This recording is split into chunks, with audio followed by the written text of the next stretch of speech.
سبحان اللہ و بحمدہ سبحان اللہ العظیم بسم اللہ الرحمن الرحیم۔ السلام علیکم دوستو، آج کی ویڈیو کا ٹاپک ہے کہ صبح سے لے کر شام تک صرف چند کلمات پڑھنے سے آپ اللہ تعالیٰ کی حفاظت میں کیسے رہیں گے۔ 24 گھنٹے مصیبت سے محفوظ رہنے کا نبوی نسخہ۔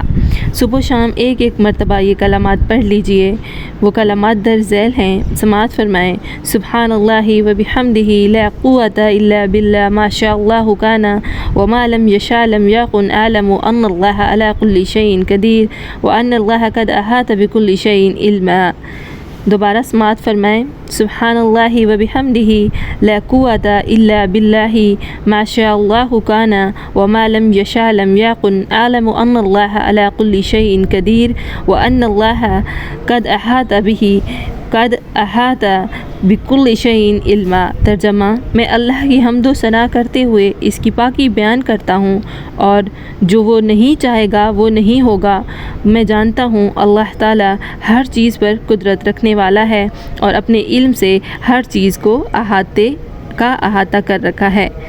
اللہ تعالیٰ کی حمد و ثنا کرتے ہوئے اس چیز کی پاکی بیان کرتا ہوں، کسی میں طاقت نہیں سوائے اللہ کے۔ جو اللہ چاہے گا وہی ہوگا اور جو وہ نہیں چاہے گا وہ نہیں ہوگا۔ میں جانتا ہوں اللہ ہر چیز پر قادر ہے اور اللہ نے اپنے علم سے ہر چیز کو احاطہ کر رکھا ہے۔ اس وظیفے کی فضیلت: جو شخص ان کلمات کو صبح کے وقت ایک مرتبہ پڑھ لے تو شام تک، اور اگر شام کے وقت یہ کلمات ایک مرتبہ پڑھ لے تو صبح تک ہر مصیبت اور ہر تکلیف و پریشانی سے محفوظ رہے گا۔ یہ نبوی نسخہ ہے جو ہم آپ لوگوں کے ساتھ شیئر کر رہے ہیں۔ یہ سنن ابی داؤد کی حدیث ہے 5075۔ آپ اس کو صحیح البخاری سے پڑھ سکتے ہیں۔ انشاءاللہ تعالی ملیں گے نئی ویڈیو میں نئی وظیفے اور نئی دعا کے ساتھ۔ اس طرح کی مزید اسلامک ویڈیوز دیکھنے کے لیے جڑے رہیں ہمارے ساتھ۔ Thanks for watching, stay tune.